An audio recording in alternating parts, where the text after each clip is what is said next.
मुंबईचा ऐतिहासिक असा एल्फिस्टन पूल आज पासून वाहतुकीला बंद करण्यात येणार आहे। वरळी शिवडी असा जो उन्नत मार्ग तयार केला जातोय त्याच्या कामासाठी म्हणून हा पूल बंद करण्यात येणार आहे। लवकरच त्याचं पाळणकाम करून या ठिकाणी डबल डेकर असा पूल सुद्धा तयार केला जाणार आहे। परंतु या संपूर्ण प्रकल्पाला विरोध करण्यासाठी नागरिक एकवटलेले आहेत। त्यांचा विरोध प्रकल्पाला नाहीये, तर त्या प्रकल्पासाठी त्यांच्या ज्या इमारती बाधित होत आहेत त्यांचं पुनर्वसन कसं केलं जाणार आहे याबद्दलची कुठलीही माहिती त्यांना देण्यात आलेली नाही। आणि म्हणून आपण पाहतो की या सगळ्या इमारतीचे रहिवासी जे आहेत ते एकवटलेले आहे। काही इमारती या पहिल्या टप्प्यामध्ये आणि काही इमारती या नंतरच्या टप्प्यामध्ये जाणार आहेत। सुरुवातीला पहिल्या टप्प्यामध्ये ज्या 2 इमारती जात आहेत त्यांचे रहिवासी आहे आपल्यासोबत, आपण त्यांच्याकडून जाणून घेऊया। तुम्ही सांगा तुमची कुठली इमारत आहे आणि तुम्हाला शासनाच्या वतीने काही सांगण्यात आलंय, तुम्हाला कुठे जायचंय, काही बोलले आहेत? आमची हाजीनुरानी बिल्डिंग आहे आणि आम्ही शासनाकडे सांगितलेलं का आम्हाला पर्याय घरं द्या, तर आम्हाला अजूनपर्यंत पर्याय घरं दिलेलं। आम्ही एकनाथ शिंदे, फर्नांडिस साहेब यांना लेटर दिले, पण त्याचा काही आमचा विचार केला गेला नाही त्या लोकांनी। आणि आता आम्ही राज ठाकरेंना पण लेटर लिहिलं आहे, अजून द्यायचं आहे आम्हाला बाकी। आमच्याकडे कोणी लक्ष देत नाही, फक्त ब्रिज पडणार असं बोलतात। बरं, आजपासून तर तो वाहतुकीसाठी सुद्धा बंद केला जाणार, बंद करणार, असं संध्याकाळी बंद करणार आहे असं म्हणतात, म्हणून आम्ही संध्याकाळी 7 वाजता मोर्चा पण काढणार आहे। नक्की। तुम्ही सांगा तुमचं कोणाशी बोलणं झालंय का, किंवा तुम्हाला काही नोटिसा बजावण्यात आलेल्या आहे का? शासनाकडून तुमच्याशी काही पत्रव्यवहार झालेला आहे का? पत्रव्यवहार म्हणजे मीटिंग्स वगैरे भरपूर झाली आहे, पण आम्हाला त्याचा काय रिझल्ट भेटला नाही। शासन फक्त बोलतात, पण आम्हाला काय मीटिंगला परत मीटिंगला बोलवतात, पण त्या मीटिंगचा पण काय रिझल्ट आम्हाला भेटलेला नाही। आम्हाला फक्त ह्या प्रकल्पाचा आम्हाला निषेध नाही, पण आमचा विचार ते लोक करत नाही ना। म्हणून आमचं शेवटी आता राजसाहेबांकडे जावं लागेल आपल्याला, कारण देवेंद्र साहेब आणि शिंदे साहेब त्यांना पण आम्ही अप्रोच केला आहे, पण त्यांचं पण काय रिप्लाय नाही आला आहे। बरं, आज तुम्ही सगळेजण आंदोलन करणार आहे, काय तुमचं म्हणणं आहे? मागण्या काय काय त्या आंदोलनातल्या? आमचं म्हणणं असं आहे की तुम्ही ब्रिजचं जे काम सुरू करणार आहे त्या अगोदर रहिवाशांचा पहिला विचार करा, कारण आजूबाजूची बिल्डिंग्स आहे ना ते तुम्ही बाधित बोलतात आहे। एकदा तुम्ही काम सुरू केलं मग आम्हाला तुम्ही कुठे ना कुठे पाठवणार आहे। ते कधी बोलतात ग्रँड रोडला पाठवणार, कधी बोलतात कुर्लाला पाठवणार, पण आम्हाला तिकडे नाही जायचं आहे ना। आमची मुलांची शाळा इकडे जवळ आहे, हॉस्पिटल सगळे जवळ आहेत, पण आम्ही कसं आमच्या जागा सोडून जाणार? कारण आम्ही आता इथे आपण 5 पिढ्यात राहतोय, पण आपण कसं हा जागा सोडून जाणार? ते आमचा काय विचारच ते लोक करत नाही। नक्की, परंतु आता शासनाकडे पुनर्वसन करण्यासाठीच्या इमारती नाही आहेत, जागा नाही आहेत, अशा वेळेला लांब पाठवणं हा एकमेव पर्याय त्यांच्याकडे आहे। जी माहिती मिळते त्यानुसार तुमच्या इमारतींच्याच ठिकाणी नवीन इमारती बांधून तुम्हाला दिल्या जाणार आहे, याबद्दल शासनाच्या वतीनं काही तुम्हाला सांगण्यात आलेलं आहे? शासन असं आम्हाला 4 वर्षापासून असं आश्वासन देतच आहे। अजून ते बोलतात इथे करून दे, तिथे करून दे। क्लस्टर डेव्हलपमेंटचा पण त्यांनी विचार मांडण्याचा प्रयत्न केला। आम्ही त्यांना सांगितलं इथे जवळपास जागा आहे, ती पर्याय जागा आम्हाला देऊन आम्हाला तिथे बांधून द्या। आम्हाला फक्त आश्वासन देण्यात आलेलं आहे। उद्या काय आम्ही काय शाश्वती देऊ यांची की हे आम्हाला आता देतील? आता लगेच आम्हाला नोटीसच पाठवतात डायरेक्ट। यांनी काही हालचाली केलेल्या नाही आहेत। आमचे एवढे पत्रव्यवहार झाले आहेत। आम्हाला एवढंच म्हणायचं आहे की आम्ही ब्रिज बांधण्याच्या विरुद्ध नाहीच आहोत, पण ते प्रकल्प चालू करण्याच्या आधी जे आम्ही बाधित आहोत आमची जे पुनर्वसन आहे ती सोय आम्हाला इथल्या इथेच करून द्यावी। तुमचं शासनाच्या प्रतिनिधीशी MSCID किंवा MMRDA, रेल्वे प्रशासन कोणाशी तरी काही बोलणं झालेलं आहे? मॅडम, बोलणं तर बघा 4 वर्षापासून सर्वांशी बोलणं चाललं होतं, पण प्रत्येक त्यांच्याकडून उत्तर यायला हवं आहे ना। त्या कोणत्याही प्रकारचं उत्तर हे प्रकल्प बाधित जे बिल्डिंगी चाळी आहेत त्यांना कोणत्याही प्रकारची उत्तरं येत नाही, फक्त आश्वासन येतात। आमचं म्हणणं एवढंच आहे की तुम्ही प्रकल्प करा, प्रकल्पाला विरोध नाही, पण ज्या बाधित चाळी आहेत लोकांचं पुनर्वसन आहे त्याचा आधी तुम्ही विचार करा, मग त्याच्यानंतर तुम्ही प्रकल्प राबवा।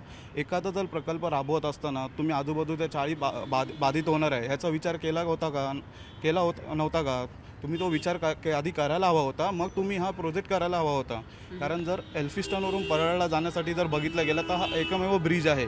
परळसारख्या ठिकाणी वाडिया, केम आणि टाटा बरेचसे शाळा आणि महाविद्यालय देखील आहे। हा एकच मार्ग, पर्यायी मार्ग हा एकच आहे, दुसरा पर्यायी मार्ग नाही आहे। तुम्ही प्रकल्प करा, आमचा विरोध नाही, पण त्याच्या आधी स्थानिक नागरिकांची सोय करा, गैरसोय करू नका।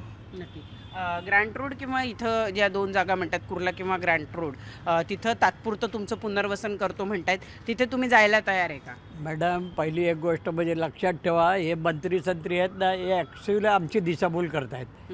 हे आपल्या स्वतःच्या पेन्शनसाठी इथे एक झाले, त्यांना पेन्शन हवं आहे। एकदा निवडून आला तर 1 पेन्शन, 2दा निवडून आला तर 2 पेन्शन, ते त्यांचं आपलं बघतायत, आपल्या स्वतःचं बघतायत। एवढे जे लोक आहेत, एवढे जे इथे राहत आहेत त्यांचा कधी विचार केलेला आहे? त्यांनी कधीच विचार केलेला नाही आहे, फक्त आश्वासन। हे मंत्री संत्री इथे बोलो तिकडे बोलव, या मिटिंगला बोलव, त्या मिटिंगला बोलव. यांचे पाय घासून घासून मोकळे झालेले आहेत. आता आमच्याकडे काय पर्याय नाही आहे. आम्ही आज आंदोलनाला सुरुवात केलेली आहे. जर आमचं आंदोलन जर हे कामयाब नाही झालं, आम्ही इथे सगळे भूक हडताल, मरेपर्यंत आम्ही इथे भूक हडताल करणार आणि काय होईल ते होईल, जे काय व्हायचं. पण आम्ही या शासनाला झुकवल्याशिवाय राहणार नाही. हे आमची शेवटची आता बस हे आमच्या आता आम्ही कल्पना घेऊनच बसलेलो आहे की आम्हाला आता हे मागणी पाहिजे पाहिजे पाहिजे. पुनर्वसनाच्या संदर्भामध्ये काय हालचाली आतापर्यंत करण्यात आलेल्या आहेत? विद्यमान आमदार कालिदास कोळंबकर साहेब त्यांच्या माध्यमातून आमच्या बऱ्याचशा मिटिंग MMRD, म्हाडा, BMCचे अधिकारी यांच्यावर झाल्या, पण टोलवाटोलीची उत्तरं तो त्याला सांगतो, ह्याला सांगतो पुनर्वसन तुमचं इथे होईल, क्लस्टर होईल, पण काही पुढे जात नाही गाडी, जिथल्या तिथेच आहे. आणि ब्रिजचं फक्त तोडणं ऐकतो आम्ही. आज 19 बिल्डिंगमधून फक्त 2 बिल्डिंगी त्यांनी निवडल्या, त्यांना ज्या जरुरी आहेत सध्या. 17चं पण आहे, पण ते उद्यावर मरण आहे त्यांचं. तर त्यांच्याबद्दल पुनर्वसनबद्दल आम्हाला फक्त त्यांना पाहिजे काय आम्हालाची सोय करून द्यावी. बाकी आमचं परंतु पुनर्वसन होईपर्यंत म्हणजे नवीन इमारती तयार होईपर्यंत तात्पुरतं तुम्हाला कुठेतरी शिफ्ट करावं लागणार आहे. जे कुर्ल्या किंवा ग्रँट रोडला म्हणताय तिथे जायची तुमची तयारी आहे का? कारण आत्ताच्या घडीला अनेक प्रकल्प या ठिकाणी सुरू आहे. म्हणजे BDD चाळ असेल, जिजामाता नगर असेल. आज या संपूर्ण परिसरामध्ये भाडं सुद्धा परवडणार नाही, इतकी भयंकर परिस्थिती आहे. अशा परिस्थितीमध्ये तुमच्या या ज्या 2 इमारती आहे यांचं पुनर्वसन कुठे केलं जाणार आहे किंवा तात्पुरतं पुनर्वसन कुठे केलं जाणार आहे, काय सांगितलं? ॲक्च्युली कसं आहे, पहिली गोष्ट तर हा आत्ताच उद्भवलेला प्रश्न नाही. हा 7-8 वर्ष जुना विषय आहे. 7-8 वर्षापासून हा सरकारचा ड्रीम प्रोजेक्ट आहे. त्याच्यामध्ये सर्व प्रकारचे राजकीय पक्ष सत्तेत येऊन गेलेत. असा कुठचाही पक्ष नाही राहिला जो सत्तेत नाही आला मागच्या 8 वर्षात. आता 8 वर्षात म्हणजे ह्या सरकारची ज्या सर्व राजकीय पक्षांची इच्छाशक्तीच नाही.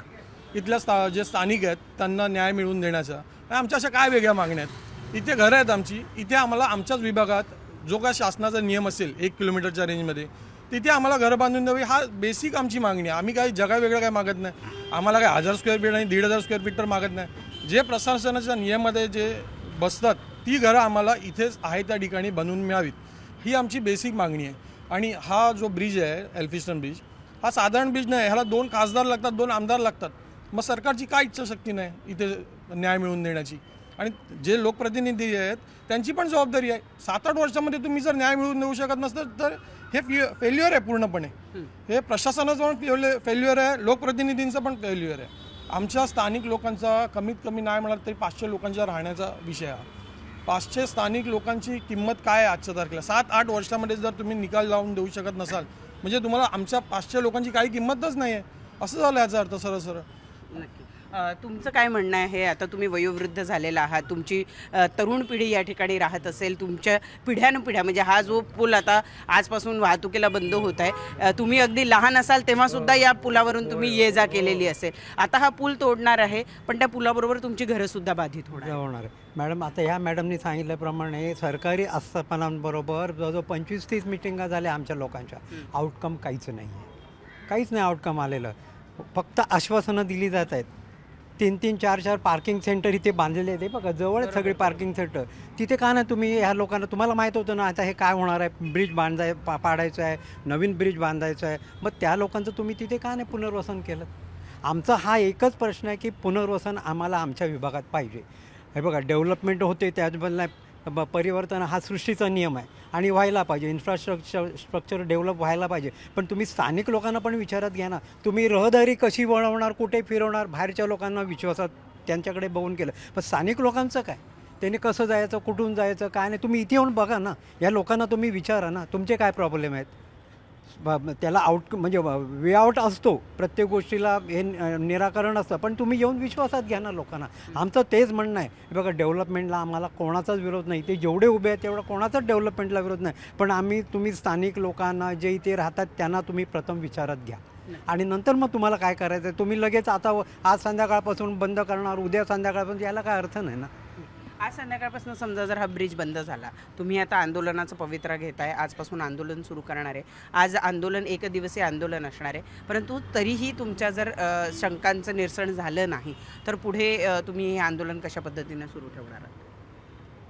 आता लोकांचा विरोध वाढत चाललेला आहे. याच्या अगोदर आम्ही एक पार्श्वभूमी सांगतो. आम्ही जवळजवळ प्रत्येक मिटिंगमध्ये ज्या प्राधिकरणाबरोबर ज्या मिटिंग झाल्या आमच्या, जवळ 51 मिटिंग झाल्या आमच्या विद्यमान आमदार कोळंबकर साहेबांच्या. ह्याच्यातून 51 सगळ्या प्राधिकरणाबरोबर म्हणजे म्हाडा, महानगरपालिका, MMRDA आणि मुख्यमंत्री दालनामध्ये पण झालं. सगळ्यांनी आश्वासन दिलं पुनर्वसन व्हायला पाहिजे. ह्या मुख्यमंत्र्यांनी पण सांगितलं की तुमचं पुनर्वसन इकडेच होणार म्हणून. पण त्यानंतर काही पुनर्वसनाचा शेवटच्या क्षणापर्यंत आता ब्रिज तोडायला आलेत. पण अजूनही आमच्या ज्या 2 चाळी आहेत त्यांचं पण अजून 83 कुटुंब आहेत. तर 83 कुटुंबाचं अजूनही त्यांचं पुनर्वसन केलेलं नाही आणि ब्रिज कसं का तोडा घेतला. आमचा तो विरोध आहे, प्रकल्पाला विरोध नाही आहे.